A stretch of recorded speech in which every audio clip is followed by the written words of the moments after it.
안녕하세요. 승리한 상 가족 여러분, 오늘은 누가복음 20장 41절에서 21장 4절까지의 말씀입니다. 누가복음의 69번째 강좌로 바른 신앙의 길이란 제목의 말씀입니다. 승리한 삶 말씀 중심 예배 중심의 성경 전문 교사를 양성하기 위해서 만들어진 성경 공부 교재입니다. 승리한 삶은 2017년 4월 누가복음 20장에서 24장까지의 말씀을 함께 묵상하고 있습니다.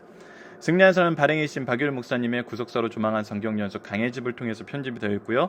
2017년 3월 나온 하박국 합본이 나와 있습니다. 지금 요엘 말라기 마지막 부분이 편집 중입니다. 그래서 여러분들 소선지서가 완간되고 올해 안에 창세기가 완간될 수 있도록 기도와 격려 함께 부탁드리도록 하겠습니다.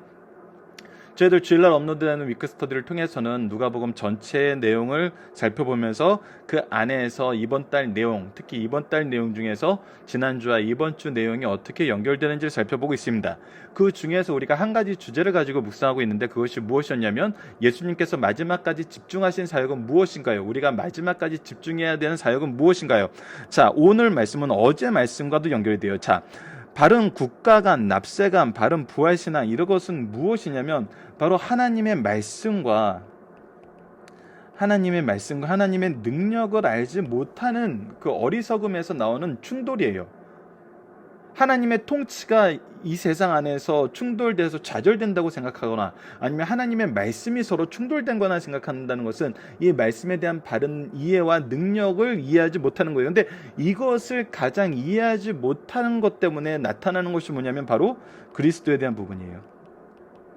즉 예수님에 대한 이해가 없다는 것이죠. 성경을 보면은 예수님이 우리 주 그리스도이심을 인정할 수밖에 없어요. 메시아이심을 인정할 수밖에 없어요. 근데 유대인들은 왜 인정하지 않고 있어요? 지금 왜 인정하지 않고 있어요? 지금 이 세대도 왜 인정하지 않고 있어요? 그것은 말씀과 하나님의 능력에 대한 잘못된 이해이기 때문이죠. 그래서 그것을 오늘 말씀을 통해서 먼저 살펴주십니다. 먼저 살펴주세요. 그리고 리더의 모습, 이것을 가르치는 사람의 모습이 정말 중요합니다. 그래서 이 가르치는 사람이 가져야 되는 바른 시각, 이 가르치는 사람에 대한 바른 개념, 즉 리더십에 대해서 이 리더십을 얘기할 때는 여러분들 항상 두 가지 면을 우리가 살펴볼 수 있어야 돼요. 리더에 대해서 얘기할 때 하나님께서 어떤 사역을 맡기고 그 사역의 중심된 구속사의 중심된 일꾼을 세울 때에는 이러한 사람이 되어야 된다. 뭐뭐한 사람이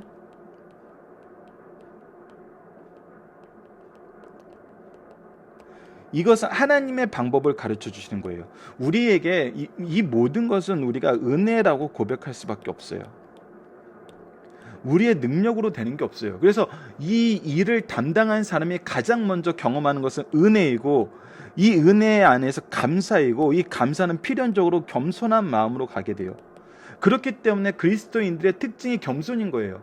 세상에서 말할 땐 놀라운 일을 행했다고 하고 이것은 정말 하나님이 쓰시는 사람이다 하지만 우리는 겸손할 수밖에 없어요. 그래서 이거는 세상의 개념하고 달라요. 세상의 인식하고 달라요. 뭔가 성취하는 게 아니에요. 뭔가 성취했다고 우리가 내세울 수 있는 게 아니에요. 이것은 하나님의 질서 안에 들어가는 모습을 가르쳐줘요. 근데 우리가 각자가 맡은 직분이 달라요. 그리고 우리를 쓰실 때가 달라요. 예루살렘 교회를 쓰시고 그 다음에 안디옥 교회를 쓰고 그 예배소 교회를 쓰시는 것처럼 하나님께서 시대에 따라서 쓰시는 교회가 달라요. 중심이 되는 교회가 달라요. 그렇기 때문에 우리가 이것은 단순히 무엇을 보는 사람 입장, 무엇을 하는 사람 입장, 이 입장에서 보는 것이 아니라 내가 이런 사람이 되려면 어떻게 해야 돼? 이런 입장에서만 보는 것이 아니라 우리는 이것을 통해서 하나님의 질서를 깨닫고 쓰임받는 자나 도우는 자나 이 질서 안에서 바른 개념을 세워야 된다는 거예요. 바른 개념. 바른 개념을 세우지 않으면은 우리가 잘못된 리더가 될 수도 있고 우리가 잘못된 리더를 분별하지 못하는 경우도 생긴다는 거예요. 그러니까 이것은 이러한 리더가 되라는 그 리더십에 대한 얘기뿐만 아니라 우리가 어떠한 사람이 바른 리더인지 분별할 수 있는 기준도 주신다는 거예요. 우리는 앞부분에는 되게 적용을 잘해요. 이런 리더가 돼야 돼. 이런 리더가 돼야 돼. 이런 얘기는 굉장히 잘해요. 그리고 잘 적용하려고 해요. 하지만 지금 현재 리더가 바른 리더인가 그 검증하는 거, 그런가 검증하는 것으로는 이 말씀을 적용하기를 주저하죠. 하지만 우리는 이 말씀으로 볼 수 있어야 돼요. 자, 검증이란 단어가 좀 세상적인 단어라서 쓰는 것이 힘들지만 이그잼 한다는 거예요. 그런가 살펴본다는 거예요.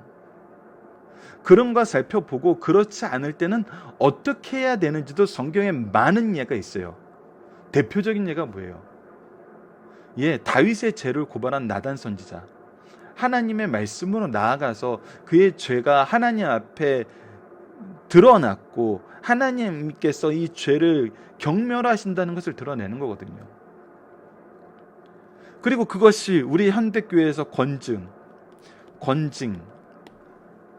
이것이 얼마나 질서 안에서 은혜 속에 이루어져야 되는지는 이미 우리가 교회사를 통해서도 확인하고 성경을 통해서도 확인할 수 있어요. 하지만 먼저 우리가 어떻게 해야 돼요? 바르게 이그잼 해야 돼요. 그런가 살펴볼 수 있어야 돼요. 우리를 재판관으로 세우는 거 아니에요. 하지만 우리는 바른 시각을 가지고 있어야 돼요. 바른 개념을 가지고 있어야 돼요. 그랬을 때 우리가 무엇을 할 수 있냐면 거짓 선지자들에 대해서 바른 구분을 할 수 있어요. 왜 교회가 흔들리느냐? 바로 말씀을 통해서 이 거짓 선지자를 구분하지 못하기 때문이거든요. 그러니까 말씀으로 훈련되지 않으면, 말씀으로 우리의 기준, 말씀으로 하나님의 질서 안에서 살지 않으면은 우리는 유혹돼요. 우리는 유혹될 수밖에 없어요. 우리는 넘어질 수밖에 없어요.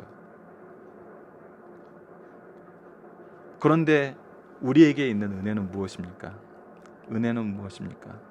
이것을 구별할 성경을 주셨고, 이 성경을 가르칠 스승과 이것을 계승할 제자를 주셨고, 그리고 성령께서 우리와 함께하고 있다는 겁니다. 그래서 우리가 넘어지나 다시 일으키의 사용을 받고 우리가 쓰러지나 외롭지 않은 거예요.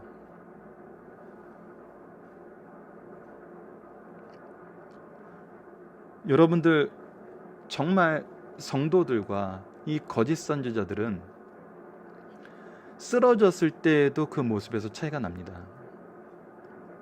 예수님의 제자들, 그들이 쓰러졌지만 일으키심을 통해서 은혜의 도구로 사용을 받았어요.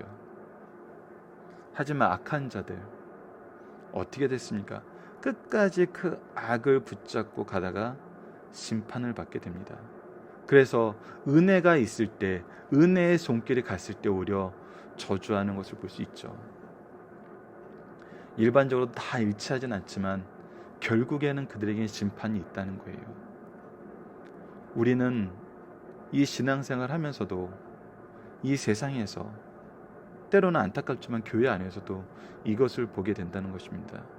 누가 쓰러지고 누가 넘어졌으나 나중에 은혜의 도구로 쓰임을 받는지, 하지만 반대로 끝까지 저주하고 원망하다가 심판에 놓이게 되는지. 우리가 사역의 중심을, 그리스도의 일하심을 그러면 누구를 통해서 보냐는 거예요. 하나님의 은혜에 순복한 사람을 통해서 일하심을 볼 수 있다는 거예요. 우리의 초점은 그들을 통해서 일하시는 하나님의 역사를 보고 증언하는 곳으로 가야 된다는 거예요. 때로는 안타깝지만 심판의 결과를 증언하고 얘기하는 경우도 우리는 분명하게 구분할 수 있어야 된다는 겁니다. 자, 예수님께서 그래서 오늘 말씀을 통해서 마지막까지 집중하신 사역은 무엇이었냐면 바로 그리스도 되심이었어요. 무엇을 통해서? 말씀을 통해서. 말씀을 통해서 그리스도가 어떤 분이심을 바로 아는 사람들은, 그리스도의 사역을 바로 이해한 사람들은 거짓 선생을 구분할 수 있어요. 그리고 교회의 참된 일꾼을 구분할 수 있어요. 그랬을 때 우리의 신앙은 바른 분별력을 가진, 영적인 분별력을 가진 교회의 구성원으로서의 성도의 모습을 가지고 우리가 바르게 계승할 수 있는 것입니다. 그랬을 때 온갖 부조리와 온갖 위선에 우리가 대답할 내용이 있는 거예요. 대답할 내용이 있는 거예요. 그랬을 때 이 대답을 들은 우리의 자녀들이나 세상 사람들이 하나님의 일하심을 같이 볼 수 있다는 겁니다. 같이 봄으로 하나님을 인정하고 하나님을 믿는데 동참할 수 있게 된다는 거, 우리가 사회에서 경험할 수 있는 부분입니다. 자, 그러면 오늘 본문 말씀으로 들어가 보도록 하겠습니다. 누가복음 20장 41절에서 21장 4절입니다. 예수께서 그들에게 이르시되 사람들이 어찌하여 그리스도를 다윗의 자손이라 하느냐, 부활에 대해서 얘기를 해주시고 그들에게 이르시되 이제 너희들이 하나님의 말씀과 하나님의 능력이 모르는 거로 오해해서 잘못 해석하고 있는데, 너희들이 그런 것 중에 가장 큰 것이 무엇이냐면 바로 그리스도에 대한 거라는 거예요. 그리스도에 대한 거. 그리스도의 존재가 다윗의 자손으로 오지만 언제부터 존재했냐는 거예요. 누가 오시는 거냐는 거예요. 바로 하나님의 아들이 오신다는 거, 하나님의 삼위일체 하나님이 오신다는 거. 이것을 너희들이 다윗의 글에서 이해할 수 있고 발견할 수 있는데 그것을 모른다는 거예요. 그렇기 때문에 예수님을 거부한다는 거예요. 그래서 그리스도를 다윗의 자손이라고 얘기하면서 시편에 다윗이 친히 말했을 때 주께서 내 주께 이르시되 내 원수를 내 발등상에 삼을 때까지 내 우편에 앉으리라 하셨도다 하였느니라. 그런즉 다윗이 그리스도를 주라고 칭하였으니 어찌 그의 자손이 되겠느냐 하시니라. 나의 자손에게 주라고 칭한다는 것은 그 주의 존재가 이미 다윗 존재 이전에 있었고 다윗이 주님이라고 부를 수 있었던 그 존재라는 것인데, 그것이 누구냐는 거예요. 그것이 바로 하나님이라는 거예요. 하나님의 아들이라는 거예요. 하나님의 본체라는 거예요. 그렇기 때문에 너희들이 그리스도에 대한 이해를 다윗의 자손으로서 다윗이 했던 것처럼 군사적인 왕, 정치적인 왕, 이 로마를 몰아내고 자기들에게 자기들이 원하는 나라를 이루어줄 그런 왕을 얘기하는 것이 아니라, 다윗이 왕국에 있을 때에도, 다윗이 그 왕국의 왕으로 있을 때에도 바라보고 소망하던 그 왕이며 그 나라가 있다는 거예요. 그렇기 때문에 우리는 그리스도에 대해서, 메시아에 대해서, 예수님에 대해서 바로 알아야 된다는 것입니다. 무엇을 통해 알 수 있다는 거예요? 성경을 통해 알 수 있다는 것입니다. 우리가 이 세상을 살 때 유대인들처럼 생각하면서 예수님을 대하는지, 아니면 성경에서 말씀하시는 하나님의 은혜를 의지하면서 예수님을 대하고 있는지는 우리도 점검해 봐야 된다는 것입니다. 우리가 가르치는 예수님이 유대인들이 원하는 그런 예수님을 가르치고 있는지, 아니면 정말 이 땅에 오신 하나님의 아들 우리 주 예수 그리스도를 가르치고 있는지 우리는 살펴봐야 된다는 것입니다. 그래서 예수님은 계속 얘기하십니다. 모든 백성이 들을 때 예수께서 그 제자들에게 이르시되 긴 옷 입고 다니는 것을 원하며 시장에서 문안받는 것과 회당의 높은 자리와 잔치의 윗자리를 좋아하는 서기관들을 삼가하라. 자, 우리가 대표적으로 이를 외식하는 자들이라 그러죠. 우리가 예수님에 대한 바른 인식을 가지지 못하면은 왜 예수님을 믿어? 왜 교회에 다녀야 돼? 왜 목회자가 돼야 돼? 왜 리더가 돼야 돼? 좋은 옷 입고 길거리에서 문안받고 교회에 들어가서 높은 사람 대접받고 잔치에서 항상 부름을 받고,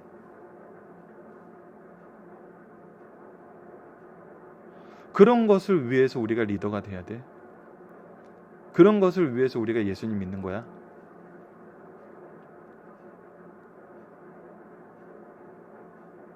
근데 그들이 하는 건 뭐냐면 과부의 가산을 삼키며, 여러분 이 말씀은 정말 바로 21장 말씀하고 연결되는데, 외식으로 길게 기도한 이 과부의 내용에서 이걸 보도록 하겠습니다. 외식으로 길게 기도하니 그들이 더 엄중한 심판을 받으리라. 그들이 원하는 것은, 구약에서도 끊임없이 나타나는 표현이 뭐냐면 그들의 배를 불리고 죄송합니다. 그들의 배를 불리고 있다는 것입니다. 그들의 배를 불리기 위해서 한다는 거예요.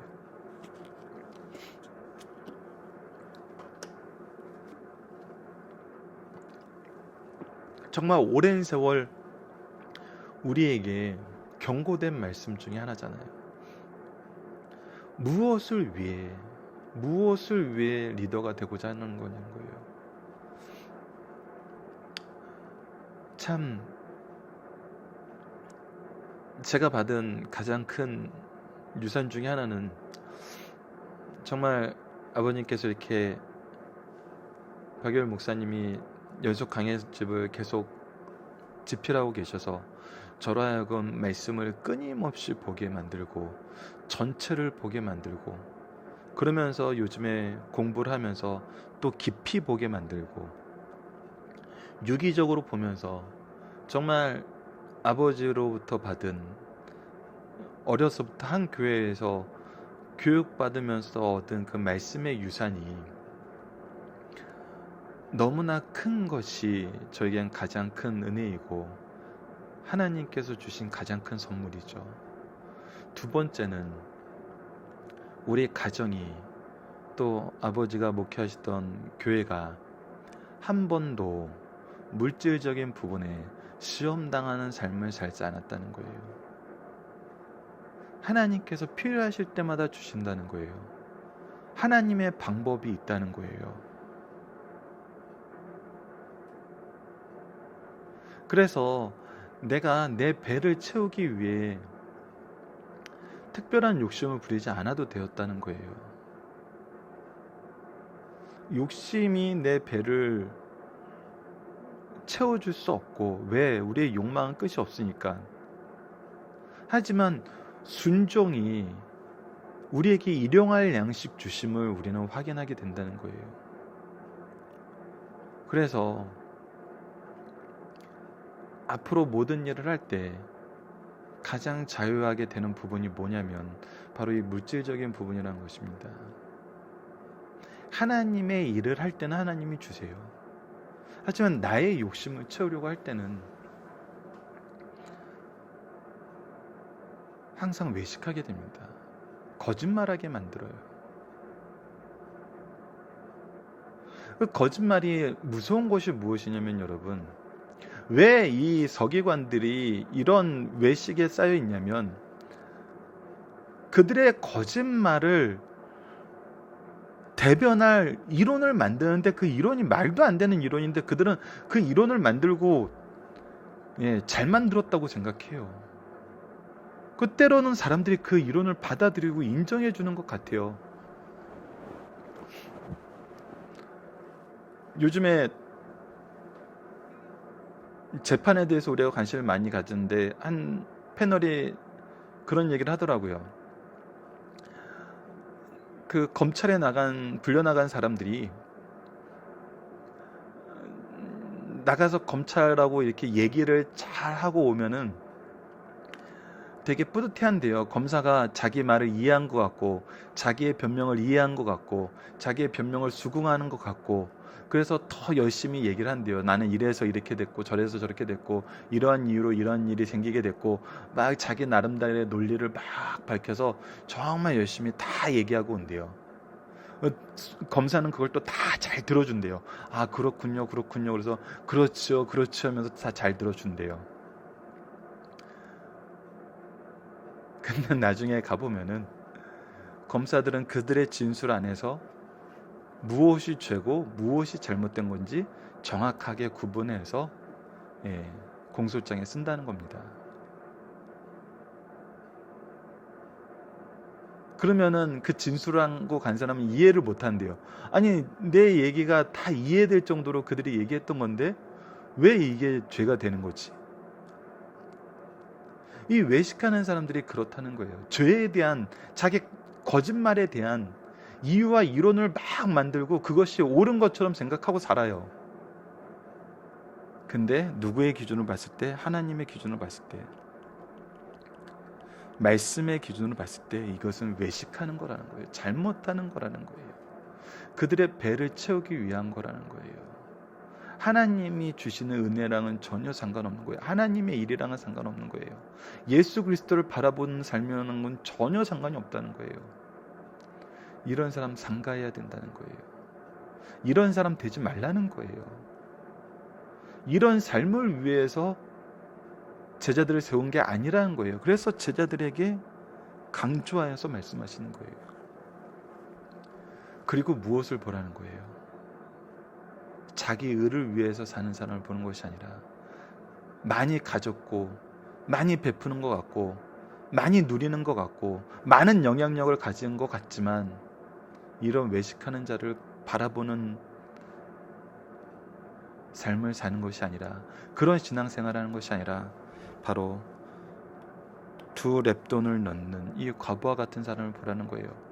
예수께서 눈을 들어 부자들이 헌금하며 헌금 넣는 것을 보시고 또 어떤 가난한 과부가 두 렙돈 넣는 것을 보시고 이르시되, 내가 참으로 너희에게 말하노니 이 가난한 과부가 다른 모든 사람보다 많이 넣었도다. 저들은 그 풍족한 중에서 헌금을 넣었거니와 이 과부는 그 가난한 중에서 자기가 가지고 있는 생활비를 전부 넣었느니라. 자, 이것이 한국 교회에서는 많은 잘못된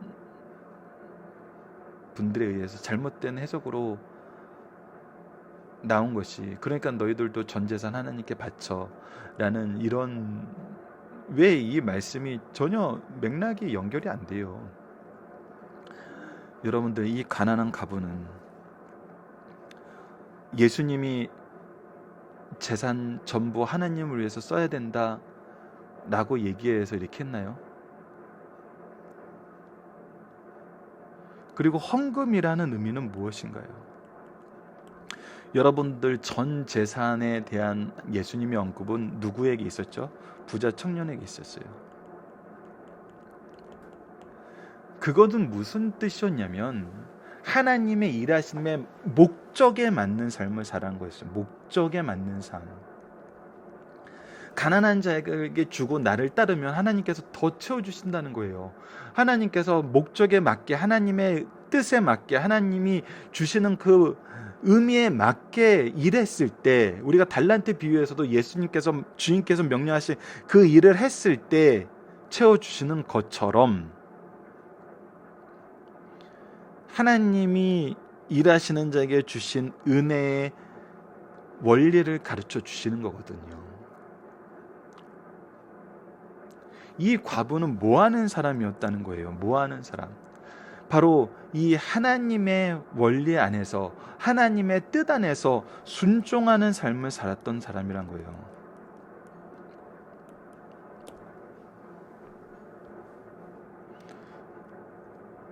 그래서 예수님은 제자들에게 얘기를 해요. 왜 이 말씀을 한 묶음으로 묶었냐면, 제자들에게 이르는데 너희들이 평상시에 누구를 보면서 사느냐?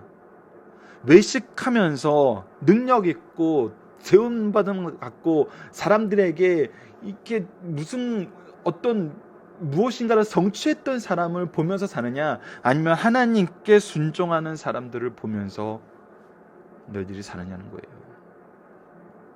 하나님이 누구를 통해서 일하시냐는 거예요. 우리가 중심적으로 보고 우리 교회의 중심이고 하나님의 일하심의 중심에는 누가 있는지 보라는 거예요. 물질의 많고 적음이 그것을 결정하는 것이 아니고, 세상 사람들의 평판이 그것을 결정하는 것이 아니고, 하나님 앞에 어떻게 순종하는가가,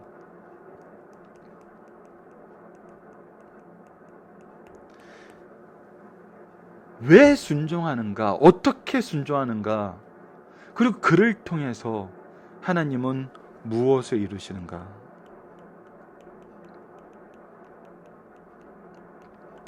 이 과부는 무엇을 이루었습니까? 바로 예수님의 입술을 통해서 제자들에게 바른 리더가 보고 중심으로 삼아야 되는 인물이 교회에서, 이 예루살렘 성전에서,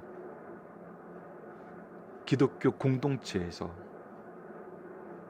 누가 중심된 일꾼으로 사용받는지를 리더는 볼 수 있어야 된다는 겁니다. 리더는 볼 수 있어야 된다는 거예요.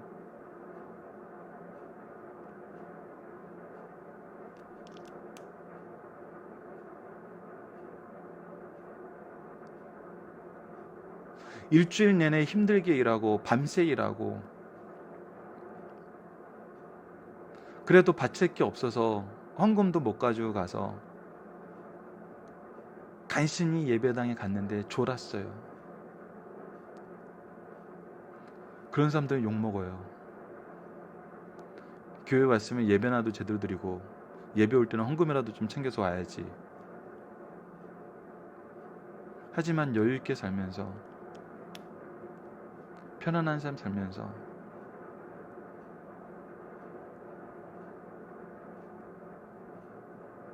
주일날 한 번 예배 드리고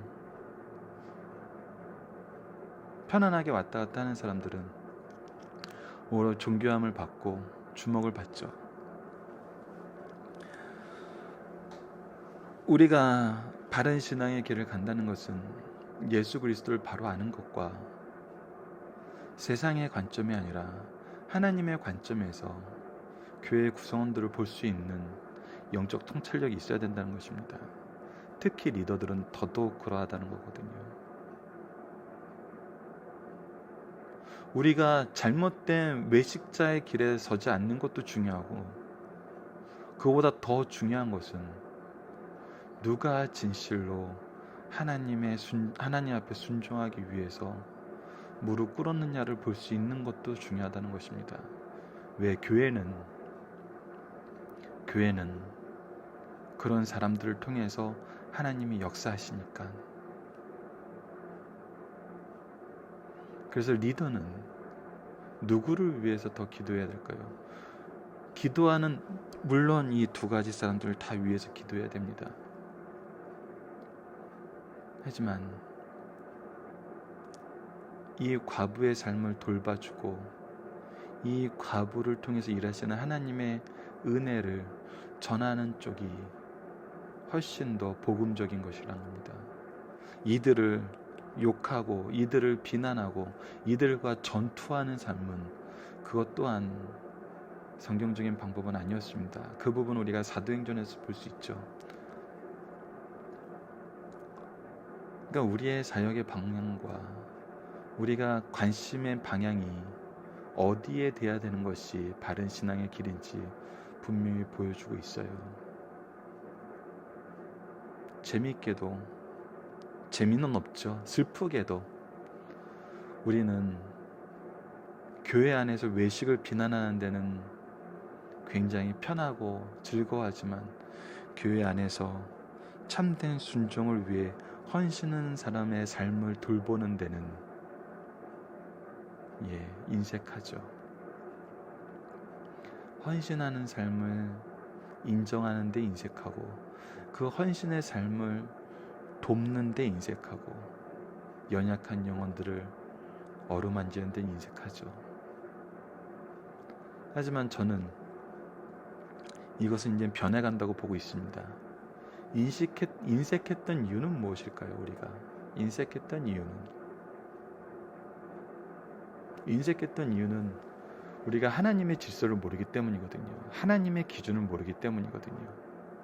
그러나 이제는 이렇게 말씀이 바르게 연구되고 선포되는 시기에 우리는 살고 있어요. 많은 말씀의 자료들이 있어요. 많은 말씀의 종들이 있어요. 많은 믿음의 스승들이 있어요. 그리고 아직 믿지 않는 많은 제자들이 있고 많은 영혼들이 있어요. 이러한 때 우리가 말씀을 가지고 이렇게 함께하고 있는데, 저는 오히려 한국은 하나님의 질서 안에서 회복될 것이라고 믿습니다. 그리고 그 일에 바로 말씀에 충성하시는 우리 승리한 상 가족 여러분들이 각자가 놓여진 위치에서 쓰임 받을 것임을 확신하고 또 그것을 소망합니다. 자, 본문 묵상하기를 보도록 하겠습니다. 사람들은 그리스도가 누구의 자손이라고 하는가요? 예, 다윗의 자손이라고 해요. 근데 다윗은 그리스도에 대해서 어떻게 고백하였는가? 이것을 통해서 예수님의 신분이 어떠함을 깨닫게 되는, 이를 통해서 보는 하나님 나라의 모습은 무엇인가요? 근데 다윗은 그리스도에게 주께서라고 고백을 해요. 내 주께 이르시되. 그러니까 이 예수님은 이미 다윗 이전에 존재했던 분이에요. 하나님의 나라는, 하나님의 통치는 이 세상의 통치가 아니에요. 이 세상의 통치로 국한되지 않아요. 정확하게 말해서 이 세상의 통치가 아니라는 것도 잘못된 거죠. 왜? 하나님은 만유의 주제예요. 결국 하나님께서 모든 것을 통치하시고 심판하시고 지금 인내하시는 때예요. 근데 우리가 잘못하는 것은 하나님의 통치를 이 세상의 통치로 국한시켜 놓고 보는 거예요. 그러니까 신이 없다라는 얘기가 나오는 거예요. 하나님 나라를 보지 못하는 거예요. 하나님 나라를 보지 못하는 것도 아니에요. 그것도 틀린 표현이에요. 하나님 나라를 외면하는 거예요. 하나님 나라를 외면하고 이 세상 나라만 중요하다고 보는 거예요. 외면한 그 결과가, 내가 하나님이 있다는 걸 외면하고 있는데 외면한 그 결과가 신이 없다는 거예요. 이게 얼마나 모순된 행동입니까? 근데 이것이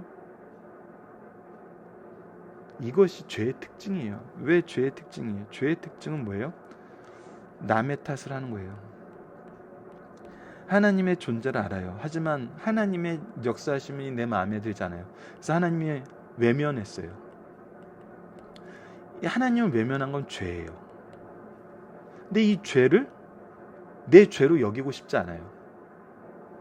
그래서 뭘 만든 거예요? 신은 죽었다. 신을 외면해 놓고 신이 죽어서 없다고 생각하면 이 외면이 죄가 안 되거든요. 바로 현대의 모습이에요. 이게 하나님의 일하심을 외면하고 있어요. 우리는. 근데 외면하는 것이 죄임을 알기 때문에 이것이 죄가 아니라고 얘기하고 싶어서 신이 죽었다고 얘기하고 신에 대해서 논의를 중단하는 거예요. 뭡니까? 이것 자체가 죄입니다. 오히려 죄를 더 키우고 있어요. 그러니까 우리가 하나님 나라의 모습을 못 보는 것은 하나님 나라의 모습을 외면하는 거예요. 외면하고 무시하는 삶이 바로 외식하는 삶으로 갑니다. 결국 거짓을 낳을 수밖에 없어요. 거짓을 낳고 거짓을 낳고 거짓을 낳아요. 근데 결국은 하나님의 기준으로 심판만 있을 뿐이에요. 더더욱 심판받는다는 거예요. 왜? 서기관들은 하나님의 뜻을 바르게 알리는 사람이거든요. 남기는 사람이거든요. 일하심을 기록하는 사람들이거든요. 말씀을 기록해서 전하는 사람이거든요. 헌금에 대한 하나님의 기준은 무엇입니까? 우리는 어떠한 기준으로 살고 있습니까?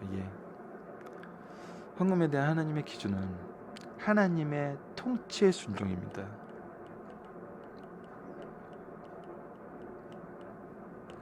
하나님의 통치하심에 순종하는 거예요.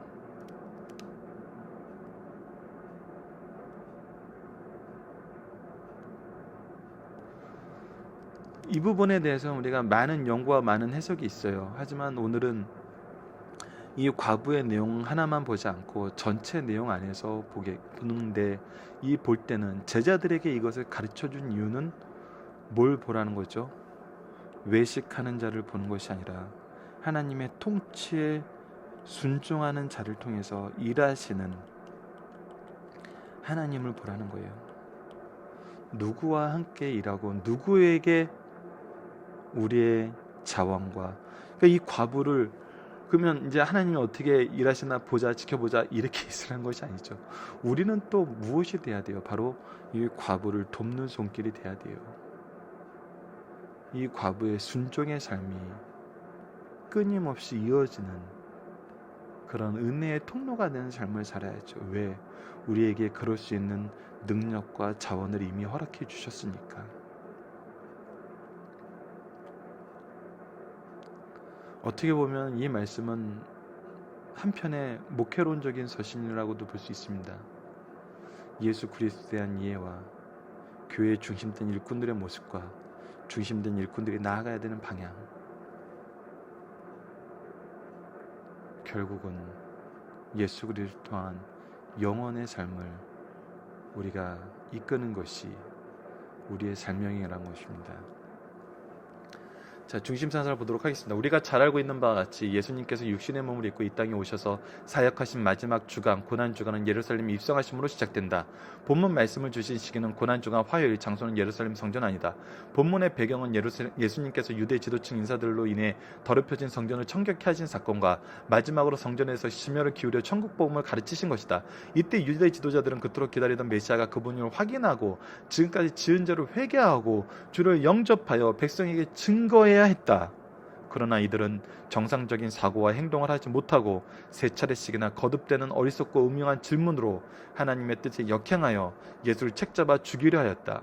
이때 주님께서는 오히려 공격적인 자세로 구약에 예언된 다윗의 자손이 누구를 가리키겠느냐고 질문하심으로써 자신의 메시아성을 거듭 나타내 주셨고, 제자들에게 서기관들의 상과 신앙의 자세를 삼가 조심하라고 주의를 환기시킨 후 겸손히 주께 자신을 헌신하는 가난한 가부의 신앙을 칭찬해 주심으로 차라리 서기관들보다 가난한 가부의 입장이 더 낫다는 것을 가르쳐 주셨다는 것입니다. 자, 첫 번째입니다. 예수님은 자신의 신성을 다윗의 증언을 통해서 가르쳐 주신다는 겁니다. 메시아가 분명 다윗의 혈통으로 나실 것은 선지자를 통해서 말씀하셨어요. 이사야, 예레미야, 에스겔, 호시아, 스가랴. 그러나 다윗은 시편 110편에서 그리스도를 주라 칭하였어요. 이를 볼 때 메시아는 다윗의 주로서 선지하신 분이에요. 그러므로 메시아는 다만 세상의 통치자가 아니요 영적 주가 되심을 가르쳐줘요. 그래서 하나님 나라의 임하심은 이 세상의 나라에 국한시켜서는 안 돼요. 이 세상의 기준으로만 봐서는 안 돼요. 그러니까 하나님 나라가 보이지 않는 거예요. 하나님 나라를 외면하게 되는 거예요. 하나님 나라를 거절하게 되는 거예요. 이것을 열어서 밝혀 주실 수 있는 것은 무엇이었어요? 성경이었어요. 성경에 나타난 다윗의 증언이었어요. 바로 선지자들을 세우시고 그 입술 통해서 증언하신 그 내용을 통해서 하나님께서는 드러내셨다는 겁니다. 죄악 중에 가장 가증한 것은 성전교회에서 교만과 위선이라는 겁니다. 하나님을 섬기고 하나님의 성전 중심에서 일하고 살면 하나님의 속성을 담고 살아야 한다. 그러나 당시의 서기관을 중심으로 종교 지도층 인사들은 정반대로 교만과 위선으로 가득 찼어요. 주님께서 세상에 계실 때 이들의 죄악보다 더 가증히 여기셨던 죄는 없었어요. 가장된 경건, 죄를 흉내내는 자가 우월감, 이것들은 하나님의 공의로운 심판이 임할 때 처벌이 무거울 것이라고 말씀하셨어요.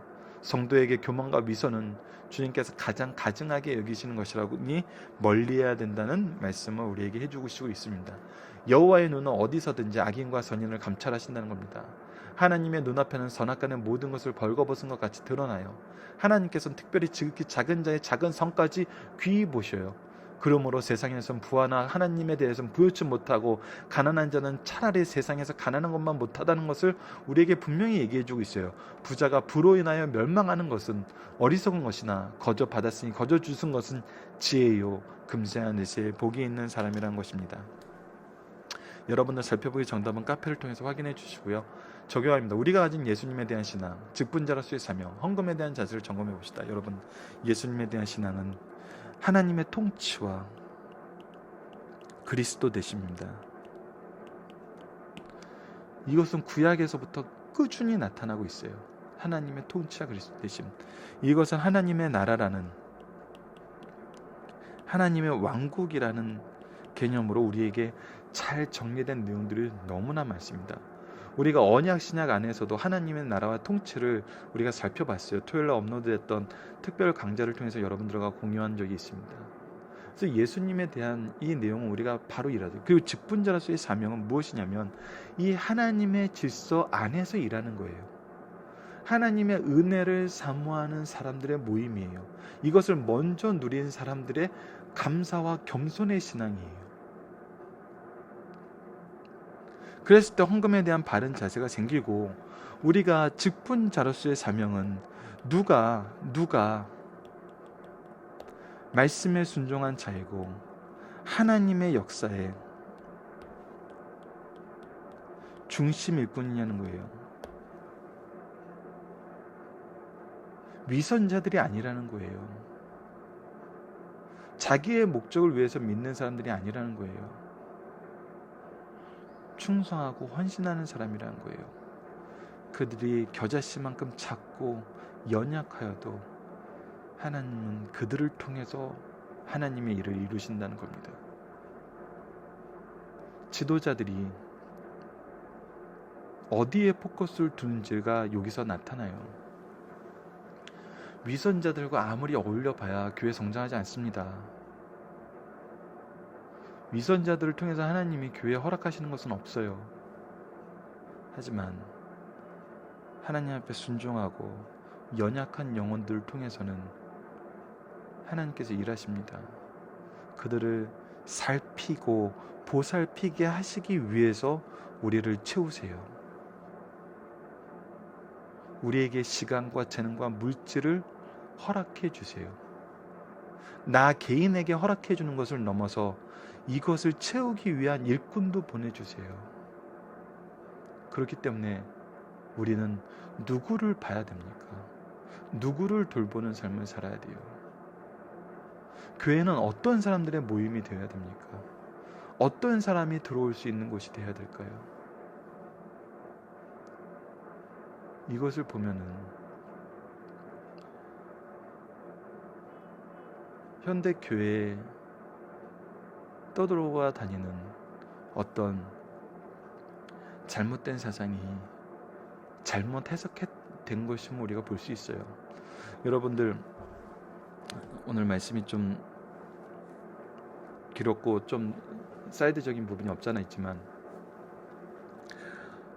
여러분들 대형 교회를 볼 때도 어떤 경영적인 관점에서 보지 마세요. 저는 경영학을 전공한 사람인데 이건 맞지 않아요. 그냥 강남에 있는 교회가 잘 된다?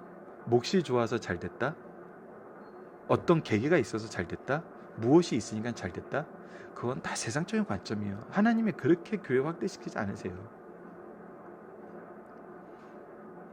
영혼을 향한 수고, 영혼을 향한 헌신, 하나님 나라의 질서에 순종하는 사람들을 통해서 그 교회는 부흥해요. 부흥한 이후에 잘 사는 사람들이 들어와서 자리를 채울 수 있죠. 하지만 교회의 역사를 보세요. 교회의 역사를 보시면은 작지만 헌신한 미랄 같은 사람이 있다는 겁니다. 그리고 그런 미랄 같은 사람들을 소중히 여기고 돌보고 양육했던 지도자가 있었다는 것입니다. 그래서 결국은 세상적인 관점으로 성장할 수 없는 환경에서 성장한 것을 통해서 우리는 또 무엇을 고백하게 되냐면 하나님의 일하심을 고백하게 된다는 겁니다. 하나님이 하셨다. 이것이 우리가 이 시대에 확인할 수 있는 부분입니다. 그리고 우리가 붙잡고 기준 삼아야 될 기준 중에 하나라는 겁니다. 말씀을 기초로 기도하기를 통해서 마치겠습니다. 하나님, 예수 그리스도의 신성과 인성을 통해 우리에게 주신 하나님 나라의 백성됨을 바르게 배우고 하늘의 소망을 두게 하여 주소서.